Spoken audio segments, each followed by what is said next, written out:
Bom dia, irmãos. Graça e paz da parte de Jesus. Amém? Que Deus abençoe vocês, que Deus abençoe a família de vocês a cada dia.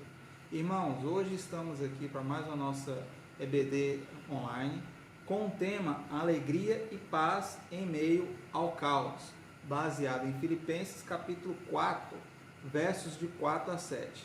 Eu gostaria de ler para vocês a passagem da palavra de Deus quando diz assim: regozijai-vos sempre no Senhor. Outra vez digo, regozijai-vos. Seja a vossa amabilidade conhecida de todos os homens. Perto está o Senhor. Não andeis ansiosos por coisa alguma, mas em tudo pela oração e pela súplica com ações de graças. Sejam as vossas petições conhecidas diante de Deus. Versículo 7 terminando. E a paz de Deus, que excede todo o entendimento, guardará o vosso coração e a vossa mente em Cristo Jesus. Irmãos, o apóstolo Paulo, ele escreve essa carta aqui à igreja de Filipos, né? Por isso que é chamada carta do apóstolo Paulo aos Filipenses. E aqui ele já começa a exemplificar algumas coisas, dizendo: regozijai-vos sempre no Senhor. Irmãos, a sua vida cristã, a sua vida com Deus, a minha vida com Deus, a nossa vida com Deus, no decorrer de toda a nossa vida, muitas, dezenas de vezes irão acontecer coisas ruins na sua vida. Sejam coisas pequenas, sejam coisas médias, sejam coisas grandes. Coisa pequena, de repente você está dirigindo sua bicicleta, sua moto, o seu carro, para o seu trabalho, para a escola, e o pneu fura. Coisa pequena. Ou de repente você estava foi pagar uma conta e acidentalmente perdeu o dinheiro, coisa média. Ou uma coisa grande. Um dia você recebe a notícia de que um ente seu querido faleceu. Mas pastor, eu sirvo a Deus, eu amo a Deus, estou na comunhão com Deus sempre, eu busco a Deus todos os dias, tenho momentos de oração, leitura da Bíblia, busco estar em santidade, estou presente nas atividades da igreja, até coisas extras da igreja que eu faço por minha conta mesmo, visito hospital, visito pessoas, entrego cesta, faço isso, faço aquilo, aquilo outro, e mesmo assim coisas ruins acontecem? Sim. E mesmo assim coisas ruins acontecem? Sim. E irão acontecer, sim, por uma questão de humanidade. Irmãos, vocês estão no mundo, nós vivemos em um mundo, então nós sofreremos consequências de muitas coisas no mundo. Você está andando, de repente pega uma chuva junto com o ímpio, tá? O ímpio e o crente andando debaixo da chuva, os dois podem pegar uma gripe, é uma coisa que acontece. O ímpio e o crente estão dirigindo, os dois com irresponsabilidade, de repente os dois podem bater o carro, coisa que acontece. Coisas ruins acontecem, meus irmãos. Coisas ruins acontecem constantemente na vida do cristão. E Deus está no controle de todas as coisas. Quando a gente lê o Antigo Testamento, você tem uma visão do povo de Israel que, por mais que eles buscassem a Deus, coisas ruins aconteciam na vida deles. Muitas vezes eles deixavam de buscar a Deus.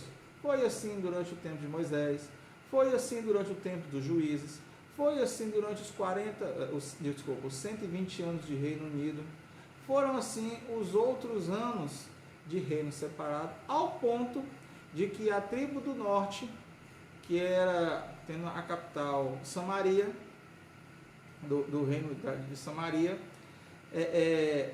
foi atacada pelos assírios e foi destruída, extinta. Não existia mais a tribo do norte, não existia mais o reino de Samaria, não existia mais a tribo do norte lá, então só existia a tribo do sul, que era Judá.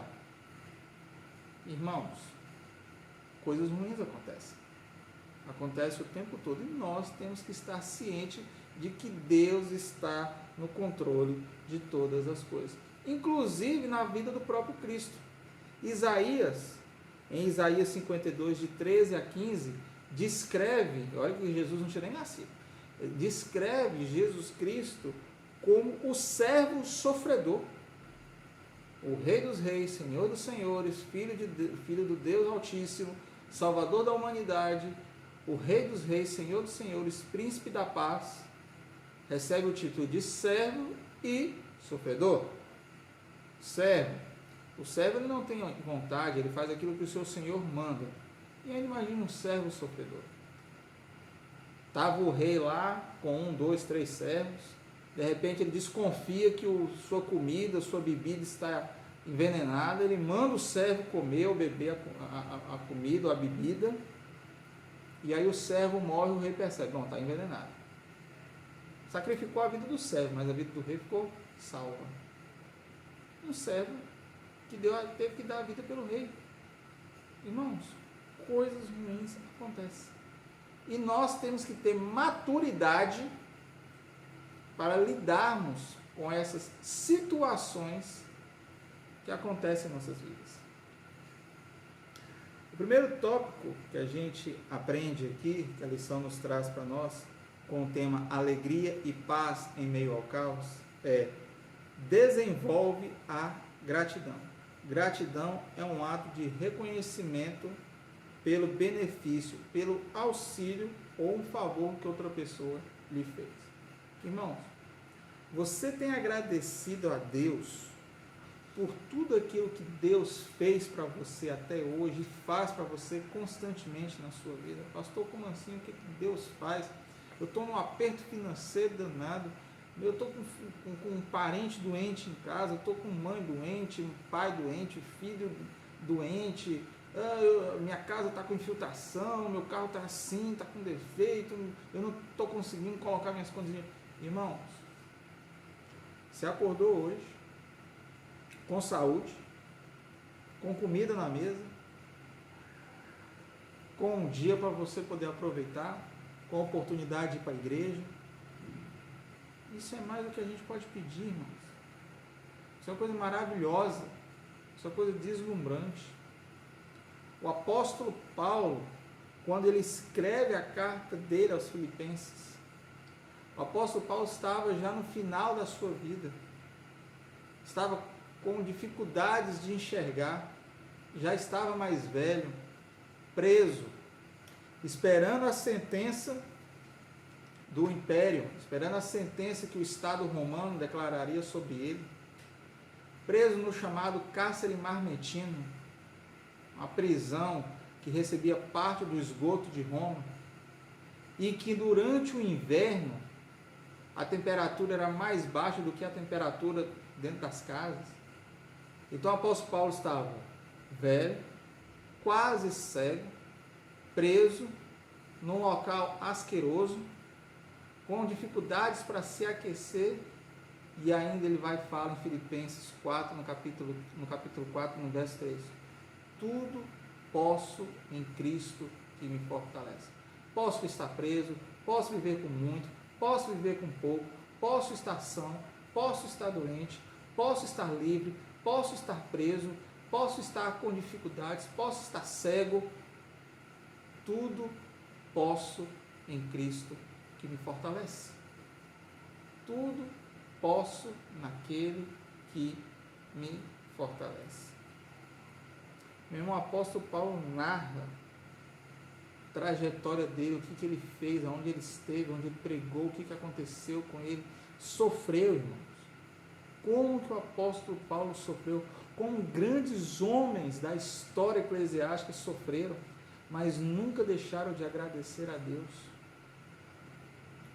Dizem que depois da Bíblia, na história da igreja, no contexto de historicidade da igreja, no contexto religioso, no contexto de igreja, dizem que depois da Bíblia, o livro cristão mais lido de toda a história da igreja foi O Peregrino, escrito por John Bunyan, em Rutherford, na Inglaterra, no século XVIII. Aí você imagina assim, então ele deve ter escrito isso no escritório dele, numa cadeira bonita, com uma mesa bacana, com uma penazinha legal, com a tintazinha lá, uma caneta, não sei o que, se fosse nos dias de hoje, via home office, com um notebook aí de última tecnologia, no ar-condicionado, com a esposa levando um cafezinho, irmãos. Totalmente errado. John Bunyan escreveu O Peregrino na prisão de Rutherford, na prisão de Bedford, na cidade de Rutherford, na Inglaterra, durante 13 anos num cárcere. Ele escreveu o segundo livro mais lido em toda a história da humanidade, preso. John Owen, um pregador e teólogo da Escócia, que viveu anos depois de Bunyan. Bunyan, ele foi conhecido como latoeiro. Latoeiro naquele tempo era quem fabricava, quem produzia, né, panelas, bules, todo tipo de objeto que fosse baseado em coisas de culinária, de metal, né, que você usava em casa, uma faca, um garfo, panela, bule, esses negócios assim, canecas e tudo mais. E aí ele fala que ele aprendeu mais com um latoeiro do que com um teólogo. E a gente vê que Bunyan, ele não estava reclamando, dizendo: Deus, eu estou aqui escrevendo um livro, por que o Senhor não está me mantendo preso? Mas diziam que durante os 13 anos que Bunyan ficou preso, ele sempre anunciou do Evangelho para os outros presos que estavam próximos da sua cela. Meu irmão, acontecem coisas ruins em nossa vida, sim, é verdade. Mas devemos agradecer e pedir que Deus proteja as nossas vidas. E devemos agradecer pela oportunidade. O apóstolo Paulo diz para nós que morrer pelo Evangelho é lucro. E nós sofremos por sermos coluna e baluarte da igreja. Após Jesus Cristo, após o apóstolo Paulo, os apóstolos e o apóstolo Paulo, após ele no que nós chamamos de início da história cristã, ou terceiro testamento, depois do Novo Testamento, isso aí é apelido, surgem os pais da igreja, e a igreja começa a ser perseguida, a igreja cristã começa a ser perseguida, e nessa perseguição havia os mártires, pessoas que eram mortas em nome de Cristo, pessoas que eram delatadas por serem cristãs, mas existiam pessoas que estavam tão avivadas, tão esperançosas, tão dedicadas à obra de Deus, que eles iam lá e eles mesmos se delatavam, eles mesmos falavam: eu sou cristão, pode me prender, e eles faziam questão de morrer em prol do Evangelho de Cristo. Igualzinho é hoje, né? Meu irmão, hoje o cristão que está com uma unha encravada, ele não vai na igreja. O time de futebol do cara perdeu, ele não vai na igreja. Ele perdeu a sessão do cinema com a namorada, ele não vai na igreja. Tudo é desculpa para dizer que não vai na igreja. Não vou na igreja por causa disso, não vou na igreja por causa daquilo, eu vou na igreja porque eu sofro preconceito, eu não vou na igreja disso. Não. Sabe o que é isso? Isso é desculpa esfarrapada para o cara dizer: eu não quero ter compromisso. E os nossos irmãos do passado mostraram para nós o que é ter um compromisso. O que é ter compromisso? Irmãos, isso é maravilhoso. Isso é tremendo. E é isso que nós precisamos, como cristãos, aprender para as nossas vidas. Segunda coisa que a gente aprende a aperfeiçoar a fé. Irmãos, aperfeiçoar a fé é um dos maiores, se não for o maior desafio do cristão. Porque você aperfeiçoa a fé não é com leitura da Bíblia, não é com oração, mas é passando por vales e tribulações. É assim que você tem a sua fé aperfeiçoada. Eu fico tentando imaginar Moisés. Moisés, para mim, assim, eu fico tentando entender Moisés, tentando entender a cabeça de Abraão, tentando entender a cabeça de Josué, E eu fico pensando assim, gente, isso é que é fé. Esses homens realmente mereciam estar na galeria de heróis da fé, porque não tinha como não estar. Moisés está lá com o povo, gente, junta as tralhas, como diz lá na Bahia, junta os pães de bunda e vamos lá, vamos embora. E vai-se embora, daqui a pouco o faraó pega o exército, ó, vamos atrás daquele povo todinho, vamos pegar aquele povo, trazer de volta para o Egito, que é a nossa mão de obra. E aí está o Mar Vermelho do lado de cá, o exército faraó do lado de cá, e o povo de Deus cá no meio.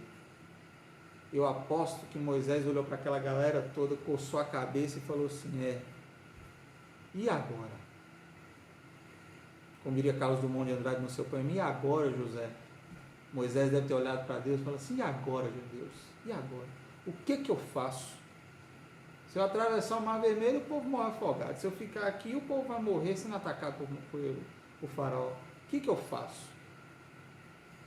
Então Deus fala com Moisés, usa o cajado, bate no cajado, bate na água com o cajado, e a água se abre. E a água se abre. Simples. Deus falou assim, pum. Irmãos, isso é fé. Isso é fé. É você acreditar que Deus vai prover. Isso é fé. Quando a gente lê a passagem lá, quando Abraão, Deus fala com Abraão assim, toma teu filho, teu único filho, e vai para a terra de Moriá, lá, você vai, sacrifica teu único filho para mim. E Abraão fala com o filho dele, fala com a mulher dele, fala assim, ó, meu filho, Isaac, vamos ali comigo. Sara, toma conta da casa aí, que daqui a alguns dias eu volto. Vai eu, o rapaz e o empregado de Abraão.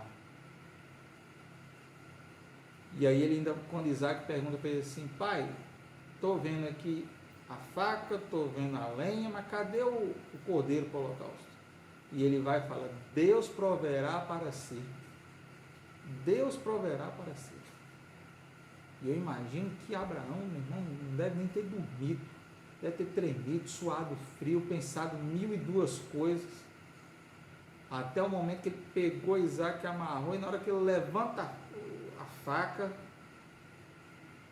o anjo de Deus fala com ele assim, Abraão, fica quietinho, não faça mal ao garoto, e de repente está ali o cordeiro, como Abraão falou, Deus proverá para si. E aí depois ele coloca lá o nome de Monte Moriá, Deus proverá. Deus proverá. Não, Deus proverá. Pastor, amanhã eu tenho que pagar lá uma duplicata, um valor absurdo, não tem como pagar. Deus proverá. Pastor, eu recebi um diagnóstico de uma doença terrível, incurável, que não tem tratamento. Deus proverá.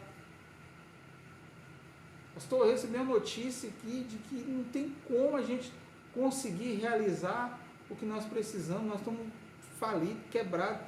Deus proverá. Deus proverá. Mas não será uma tarefa fácil.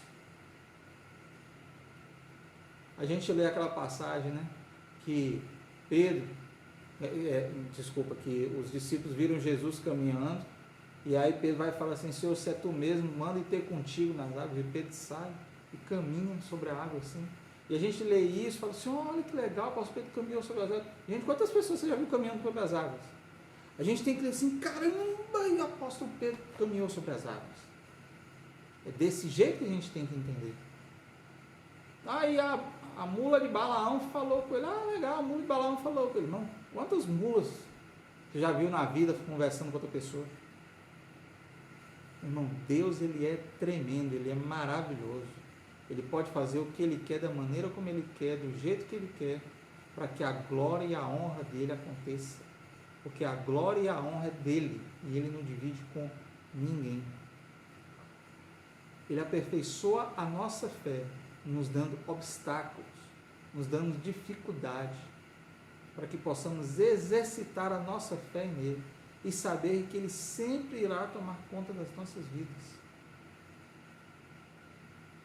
Certa vez uma pessoa falou comigo sobre a questão de exercício físico, né? Ele é estudante de educação física, e ele falando comigo, me explicando um pouco sobre a questão de exercício físico, ele falou assim, do ponto de vista dele, né?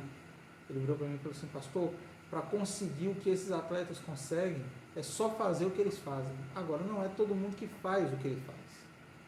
Abre mão disso, abre mão daquilo, abre mão de uma alimentação, muda a alimentação, faz exercício físico, treine, não sei o que, tem uma rotina, uma dedicação e tal, para que ele possa alcançar a excelência daquilo que ele faz.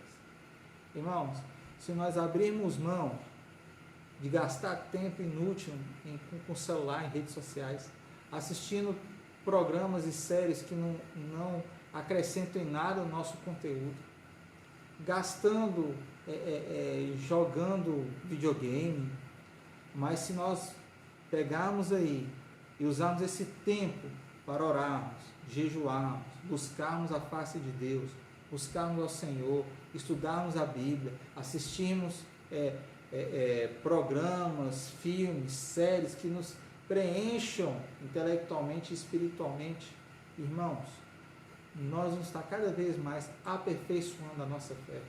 E quando a tribulação vier, nós iremos passar por ela, mas estaremos fortalecidos, porque passamos todo um processo para alcançarmos aquilo que nós precisamos alcançar. Só que requer esforço e dedicação. Terceiro tópico, alegra o coração. Irmãos, mesmo que nós enfrentemos circunstâncias adversas, mesmo que passemos por dificuldade, mesmo que tenhamos que enfrentar problemas e provações para aperfeiçoarmos a nossa fé, nós devemos nos alegrar e devemos entender que Deus está sempre conosco. Primeiro, porque Deus está conosco, nós superamos e devemos alegrar o nosso coração. Superamos as dificuldades porque Deus está conosco. Uma vez eu estava assistindo um filme, nem lembro que filme que era, mas eu me lembro da cena do filme que era assim, estava o rei, isso era um filme de época medieval, estava o rei, estava o exército dele atrás assim, né? O rei na frente, o exército assim atrás, e ao lado do rei, na mesma direção, estava o general que comandava todo o exército. Todo o exército estava lá, do lado do rei. E aí os inimigos estavam vindo da direção do rei para poder atacá-lo. E ele olha os inimigos vindo na direção, um exército imenso. E aí ele vira para o general dele e fala assim, você está comigo? E o general responde para ele assim, até a morte, Alteza. Até a morte estou do seu lado. Até eu morrer, até o meu último suspiro de vida, eu defenderei o Senhor, ó rei. É isso que aquele general estava dizendo. Então o rei baixa o elmo do capacete, baixa a máscara do elmo, estica a espada e parte para cima, e aí, como diz meu pai, a confusão está armada. Porque o líder, o general, virou para ele e falou assim, eu estou contigo, vamos lá que vai dar certo. Precisamos, irmãos, entender que é assim que Deus faz comigo. Você está diante do exército inimigo, de uma luta, de uma batalha, que você olha para os quatro cantos e fala assim, eu vou perder. Mas aí quando você olha para o céu, Jesus Cristo diz assim, pode ir, eu estou contigo, vai lá, manda ver, eu estou do seu lado, e vou te guardar e vou te proteger. Irmão, Jesus fala isso com você. Você pode entrar num barco furado, numa rua sem saída, que Deus irá estar com você e Deus vai prover aquilo que é para você. Mesmo que Deus não tenha nos prometido nos livrar de circunstâncias, Deus prometeu que estará conosco. Essa semana eu escutei uma frase interessante quando eu escutei no rádio uma pessoa falando assim, Deus não te livra da fornalha, Ele te livra na fornalha. Deus não impediu que Daniel fosse jogado na cova dos leões, mas Deus protegeu Daniel na cova dos leões.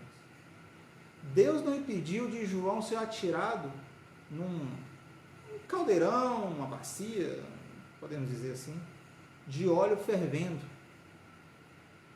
Mas ele protegeu João o tempo todo, tanto que João morreu lá na ilha de Patmos isolado, aonde ele escreveu o que? O livro do Apocalipse. Então havia um propósito para ele para lá, até mesmo isso tinha um propósito da parte de Deus. Irmãos, Deus está conosco, por isso que devemos alegrar o nosso coração. Segunda coisa que nós devemos alegrar o nosso coração, porque Deus nos conforta. Deus toma conta das nossas vidas. Deus conforta as nossas vidas. Meu irmão, muitas vezes o conforto que nós recebemos quando estamos tristes e amargurados é a única coisa que precisamos. O conforto é a única coisa que precisamos.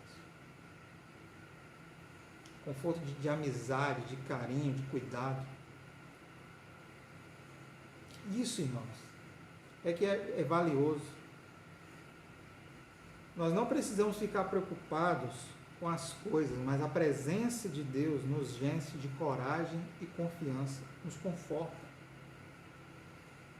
Quando eu leio aquela passagem de Abraão, quando Ló é preso após a batalha dos 4 reinos contra os 5 exércitos, lá de Kedalaomer. Então, que é o rei de Elão, Abraão vai lá junto para poder resgatar Ló, e um pequeno exército de mais ou menos 300 homens vai enfrentar um grande exército de um grande general, um homem altamente forte, fortalecido, altamente equipado, e Deus fala: pode ir que eu estou contigo,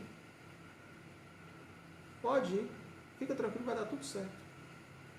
E foi assim, deu certo, e no final da batalha, Abraão e mais um punhado de homens lá conseguiu destruir um exército, coisas que exércitos devidamente treinados não conseguiam.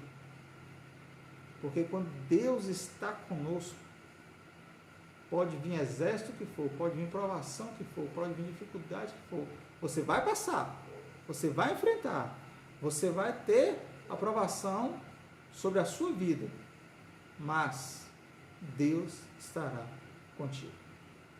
Terceiro e último tópico, porque devemos alegrar o nosso coração, porque a adversidade nos aproxima de Deus. Meu irmão, meu avô costumava dizer o seguinte: aperto faz sapo pular. Ou um outro ditado que ele dizia assim: a necessidade faz o ladrão. O cara se torna ladrão não porque ele queria se tornar ladrão, mas porque às vezes pela necessidade se tornou ladrão. Não estou aqui para ficar julgando ninguém nem discutindo esse assunto. Tá? A necessidade fez o ladrão. Meu irmão, você está com necessidade, você está precisando, você está necessitando. Você vai buscar bater na porta em que você espera que te ajude. Eu sei um testemunho de um homem, hoje um senhor já. Ele conta que quando ele era mais novo e o filho dele estava doente, ele bateu em várias as portas, mas ele não conhecia a porta da salvação em Jesus Cristo.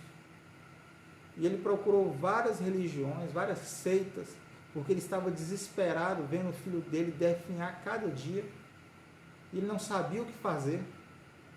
Então ele bateu em várias portas, para que as portas se abrissem, e aí de repente um falou: só você tem que fazer uma sessão de banho, de pipoca, na frente do dique do Tororó lá em Salvador, que aí tudo vai se resolver. E estava esse homem lá tomando banho de pipoca próximo do dique do Tororó em Salvador. Meu irmão, falta de conhecimento. Falta de conhecimento.